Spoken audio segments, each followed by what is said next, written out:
என்னோட அனுபவத்தை நான் உங்ககிட்ட பகிர்ந்துக்கிறேன்னு நினைக்கிறேன். பீஸா பர்கருன்னு கேட்குறதும் வாங்கி கொடுத்து சாப்பிடவும் பழக்கணும். அதே மாதிரி வீட்டில் பழைய சோறு இருந்தாலும் பிள்ளைங்க சாப்பிடணும். நான் சேமித்து வைக்கிறத எடுத்து பார்க்குறேன், அவ்வளோ சந்தோஷம். 7300 இருக்குது. அதே welcome to Aruna women's wear. என்னங்க எல்லாரும் எப்படி இருக்கீங்க? நல்லா இருக்கீங்களா? சாமி வரலட்சுமிலாம் நல்ல மாதிரி கும்பிட்டீங்களா? இன்னைக்கு ஒரு ஸ்பெஷல் வீடியோங்க. என்னோட அனுபவத்தை நான் உங்ககிட்ட பகிர்ந்துக்கிறேன்னு நினைக்கிறேன். இதால் ஒரு 10 பேருக்கு இல்லை, அட்லீஸ்ட் ஒரு 2 பேருக்கு கூட ஃபாலோ பண்ணாலும் எனக்கு அது சந்தோஷமாக இருக்கும். எனக்கு என் கணவர் இருக்கும்போது நான் பூஜை பண்ணுறதுலேருந்து எதுனாலும் சரி, அவங்களும் சரி நானும் சரி, அளவுக்கு மீறி எந்த இதுவுமே பண்ண மாட்டோம். ஒரு அளவு நம்மளுக்கு இவ்வளோ வருமானம் வருது, இந்த மாதிரி இருக்குது, இந்த மாதிரி கொண்டு போகலாம், இந்த மாதிரி பண்ணலாம், அதை மாதிரியே இருக்கும். அவங்க வீட்டில் உள்ளதை என்னன்னாலும் சரி, நம்ம தான் ஆம்பளை, நம்ம தான் எல்லாமே பார்க்கணும், நம்ம தான் எல்லாமே செய்யணும் அப்படிங்கிற மாதிரி அவங்க இருக்க மாட்டாங்க. எதுனா வீட்டில் என்ன செய்யணும், என்ன மாதிரி இருக்கணும் அப்படிங்கிறத, வீட்டு சம்மந்தப்பட்டதை, தொழில் சம்மந்தப்பட்டதெல்லாம் அவங்க ஆம்பளைங்க பாடு. வீட்டு சம்மந்தப்பட்டதை எதுனாலும் நம்மகிட்ட கேட்டு சொல்லுவாங்க. நானும் அவங்க ஆசைப்பட்டு அது வாங்கி கொடுத்தாலும் இது தேவையில்லைன்னா தேவையில்லைன்னு சொல்லிடுவேன். அந்த மாதிரி இருப்பேன். அப்படி இருந்ததுனால இப்போ அவங்க இல்லாட்டாலும் எந்த மாதிரி நம்ம குடும்பத்தை கொண்டு போகணும் அப்படிங்கிறத எனக்கு அது கை கொடுத்துச்சு. அந்த மாதிரி முதல்ல பழகினதுனால இப்போ கை கொடுத்துச்சு. நானும் என் கணவர் இல்லாமல் 3 பிள்ளைகளையும் கட்டி கொடுத்து, பிள்ளைங்களுக்கும் இப்போ பேர பிள்ளைகளும் வந்துட்டாங்க. அவங்களையும் நம்ம பார்க்குற மாதிரி இருக்குது. அப்போ அவங்கள பார்க்கும்போது என்ன ஆகுது, நம்ம அந்த வழிப்படுத்தி வகைப்படுத்தி ஒன்றா செஞ்சதுனால இப்போ எந்த பிரச்சனை வந்தாலும் கொஞ்சம் சமாளிக்க முடியுது. இப்போவும் பாருங்கள், எனக்கு இந்த நோம்பில் அவ்வளோ பிரச்சனை வந்துச்சு. அவ்வளோ கும்பிட முடியுமா அப்படிங்கிற மாதிரி யோசனை பண்ணினேன். கும்பிட்ட வீட்டில் கும்பிடாமல் எப்படி இருக்க, அதை மாதிரிலாம் யோசனை பண்ணினேன். அப்புறம்தான் சரி, முடியாத பட்சத்துக்கு நம்ம என்ன செய்யணுமோ அதை செய்யணும் அப்படின்ட்டு நான் சேமித்து வைக்கிறத எடுத்து பார்க்குறேன், அவ்வளோ சந்தோஷம். 7300 இருக்குது. அதே சந்தோஷமாக இருந்துச்சு. அது நல்ல மாதிரி சாமி கும்பிட்டுலாம் அப்படின்னு சொல்லிட்டு இந்த வரலட்சுமியை சூப்பராக கும்பிட்டு முடிச்சேங்க. இந்த மாதிரி சேமித்ததை எப்படி நான் சேமிப்பேன் அப்படின்னு பார்த்தீங்கன்னா, நான் எங்கள் வீட்டுக்காரர் இருக்கையிலையுமே என்ன செய்வேன், தொழில்படி வந்துச்சுன்னா தொழிலுக்குன்னே வச்சுக்கிடுவேன். அதை எடுத்து வீட்டுகளுக்கு செலவுகளுக்கு போட மாட்டேன். வீட்டுகளுக்கு வாடகை எதுவும் வர்றதை அதை எடுத்து தொழிலுக்கு போட மாட்டேன். அதை மாதிரியே நான் செய்வேன். கரெக்டாக வச்சுருப்பேன். நிறைய அவங்க இருக்கையில் அக்கௌண்ட்டு ஒவ்வொரு பேங்கில் வச்சுருப்பாங்க. ஒரு பேங்கில் உள்ளது தொழிலுக்கு, ஒரு பேங்கில் உள்ளது வீடுகளுக்கு அப்படிங்கிற மாதிரி அவங்க அதை ரன் பண்ணியிருப்பாங்க. நான் இப்போ என்ன பண்ணுவேன் அப்படின்னு பார்த்தீங்கன்னா, இப்போ வருமானம் எல்லாமே அவங்க இருந்த லெவல்லாம் கிடையாது. ஏதோ வாடகை வாங்குகிறோம், சாப்பிட்றோம், பிள்ளைகளை படிக்க வைக்கும், அதே மாதிரி போயிடுது. அதனால் தொழிலும் வச்சு கடையும் இப்போ நான் வச்சுருக்கேன். கடன் வச்சு, மகளிர் கடன் தான் வாங்கி கடன் வச்சு ஒரு தொழிலை கொண்டு வந்தேன். அந்த கடனையும் கட்டுறேன். அதில் வருமானம் லாபம் இருந்துச்சுன்னா தொழிலில் வர்ற வருமானம்னு சொல்லி தனியாக போட்டு அதை ஒரு பேங்கில் போட்டு வருமானம் அதை பண்ணுவேன். நான் வேலை பார்க்குறத, எனக்குன்னு சொல்லி வேலை பார்க்குறத நான் எடுத்துருவேன். என் கடையாகவே இருந்தாலும் நான் வேலை பார்க்குறதுக்கு அடுத்தவங்களுக்கு என்ன கூலி கொடுப்போமோ அதே கூலியை நான் எடுத்துருவேன். எடுத்து நான் அதை வச்சுக்கிடுவேன். அதுக்கு பிறகு தான் அதில் உள்ளத லாபத்தை எல்லாத்தையுமே நான் பார்த்துக்கிடுவேன். அப்படி தான் மெயின்டைன் பண்ணுவேன். அதே மாதிரி வீடுகள்லேயும் என்ன செய்வேன், மாதத்துக்கு மாதாந்திர செலவு, அத்தியாவசிய செலவு கொஞ்சம் பார்த்துக்கிடலாம் அப்படிங்கிறது மாதிரிலாம் வகைப்படுத்தி வச்சுக்கிடுவேன். அதை எடுத்து வச்சுட்டு அதே மாதிரியே என்ன செய்கிறது, வீட்டுக்குன்னு சொல்லிட்டு இன்றைக்கி ஒரு 10 ரூபா எடுக்கிறோம் வீட்டுக்கு அப்படின்னா அந்த 10 ரூபாக்குள்ளேயே கொண்டு போக பெரும்பாலும் பார்ப்பேன்.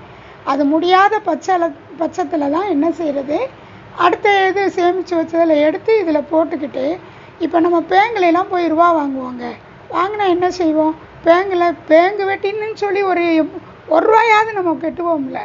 அதுக்காகவே நான் என்ன செய்வேன், இதிலேருந்து காசு எடுத்தால் அதுக்கு இன்ட்ரெஸ்ட்டுன்னு சொல்லி அதில் காசை போட்டுருவேன் நான்.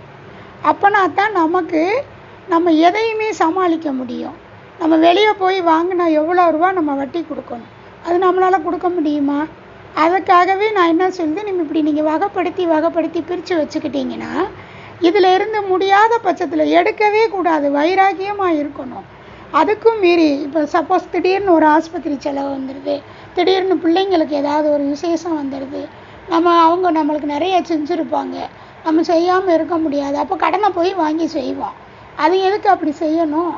அதுக்காக நம்ம இதை மாதிரி நம்ம பண்ணிட்டோம்னா என்ன செஞ்சிருது, அந்த தனியாக பிரித்து வச்சுருப்போம்ல அந்த காசை எடுத்து இதில் செலவழிச்சிட்டு அடுத்த இடத்துல போய் நம்ம 5 ரூபாய்க்கு வட்டிக்கு வாங்குவோம். இது நம்ம பேங்கு வட்டி மாதிரி 1 ரூபாயாவது போட்டுறணும். இன்றைக்கி 1000 ரூபா எடுத்தீங்கன்னா 1100 ரூபா அதில் போட்டுறணும். அதை மாதிரி போட்டு வைங்க, உங்களுக்கு அது ரொம்ப கை கொடுக்குங்க. நான் அதை மாதிரியெல்லாம் செஞ்சு தாங்க கொண்டு வருவேன். நீங்களும் அதே மாதிரி ஒவ்வொரு செலவும் கொண்டு நீங்கள் எழுதி வைங்க. இப்போ ஒரு மாதம் செலவு இந்த மாதிரி பண்ணியிருக்கோம், மளிகைக்கு, வீட்டு கரண்ட்டுக்கு பில்லு கட்டுறது, ஃபோனுக்கு, படிப்புக்கு, மருத்துவத்துக்கு அப்படின்னு ஒன்றுக்குமே நீங்கள் எடுத்து வச்சு பழகுனீங்கன்னா அது உங்களுக்கு ரொம்ப யூஸ்ஃபுல்லாக இருக்கும். இதே மாதிரியே நீங்கள் ஒவ்வொரு விஷயத்துலையுமே நீங்கள் எடுத்துக்கிறணுங்க. திடீர்னு போக்குவரத்து செலவு வரும், ஒரு பிரயாணம் செய்வோம், பிள்ளைங்க வளர என்ன ஆகும், பிள்ளைங்க நம்ம பிள்ளைங்களை இன்னும் ஒன்று கற்றுக்குவாங்க.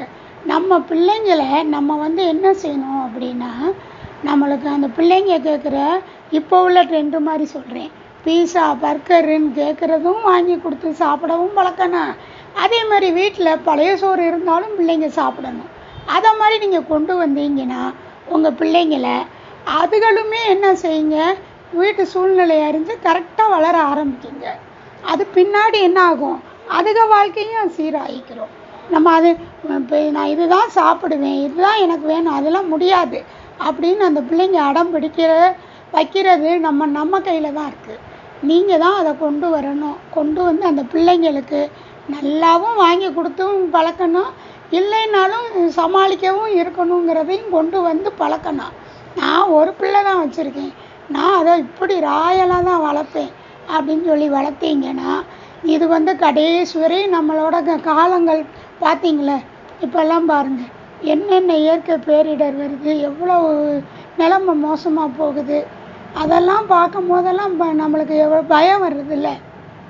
அப்போ நம்ம என்ன செய்யணும், அது எந்த சூழ்நிலை வந்தாலும் சமாளிக்கணும் அப்படிங்கிற அந்த சமாளிப்பு திறமை எல்லாத்தையும் நம்ம பிள்ளைகளுக்கு கற்றுக் கொடுக்கணும். அது நீங்கள் அதை கற்றுக் கொடுங்க. நம்ம நம்ம பிள்ளைங்களை நம்ம ஃப்ரீயாக விட்டு நானாக என் பிள்ளைங்களை நான் அப்படி தான் நினப்பேன். இப்போ படிக்க காலேஜுக்கு பிள்ளைங்க போனாலும் எங்கே போனாலும் என்னோடய கணிப்பு என்னன்னு பார்த்தீங்கன்னா, பிள்ளைங்களை ஃப்ரீயாக விட்டுறணும். ஆனால் அவங்க பறந்துக்கிட்டே இருந்தாலும் அவங்களோட நுனி நம்ம இப்போ பட்டத்தை பறக்க விட்டோம் அப்படின்னா அந்த பட்டம் போகிற அளவுக்கு போயிட்டு திருப்பி நம்மக்கிட்ட இழுத்துக்குருவோம் பார்த்தீங்களா. அந்த மாதிரி நம்ம அதுகளோட நுனி அதுகளோட கடிவாளம் நம்ம கையில் இருக்கணும். ஆனால் அவங்கள ஃப்ரீயாக விடணும், ஃப்ரீயாக விட்டு எல்லாமே செய்யணும். வரவு செலவுலேருந்து பேசுங்க, உங்கள் பிள்ளைகள்கிட்ட உட்காந்து பேசுங்க. இப்படி வந்துச்சு, இந்த மாதிரி செலவழிச்சிருக்கோம், அந்த மாதிரி போயிருக்கோம், இப்படி இருக்கோம் அப்படின்னு சொல்லுங்கள். இதுகள்கிட்டலாம் என்ன சொல்கிறது, இதுகள்கிட்ட என்ன பண்ணுறது அப்படின்னு யோசிக்காதீங்க. அதே மாதிரி கூட்டு குடும்பமாக இருந்தீங்களா, மாமியா மருமகிட்ட சொல்லு, மருமக மாமியாட்ட சொல்லி அதை மாதிரி பழகிக்கிறணும். அப்படின்னா அந்த வீட்டில் பிரிவினவாதையும் வராதுங்க. இது நான் கண்கூட பார்த்துக்கிறத சொல்கிறேன். நான்லாம் என் பிள்ளைகள்கிட்டையோ மருமக்குமார்கிட்டையோ நான் உள்ளதை பூரா சொல்லுவேன். இந்த மாதிரி இருக்குது, இந்த மாதிரி இருக்குதுன்னு நான் சொல்ல தான் செய்வேன். அதே மாதிரி நீங்களும் வாங்க. எனக்கு சொல்லணும்னு நினச்சா நிறைய சொல்லிக்கிட்டே இருப்பேன். இருந்தாலும் எனக்கு இனிமேல் என்னோடய அனுபவத்தை ஊடால உங்களுக்கு நான் பகிர்ந்துக்கிறணும்னு நினச்சி தான் இந்த வீடியோ உங்களுக்கு போட்டிருக்கேன்.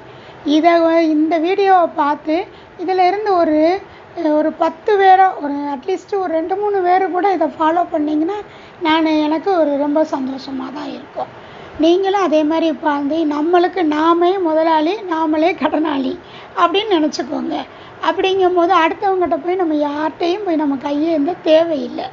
அந்த மாதிரி நினச்சிக்கிட்டு நீங்கள் இனிமேல் வாழ்க்கையில் கொஞ்சம் கொஞ்சமாக சிறு சேமிப்பு மாதிரி சேர்த்து வச்சு உங்கள் தேவைகளெல்லாம் பூர்த்தி பண்ணி சந்தோஷமாக அந்த உலகத்தில் வாழணும்னு இந்த அம்மாவோட ஒரு வேண்டுகோள், ஆசீர்வாதம்னு கூட எடுத்துக்கோங்க. தேங்க்யூ.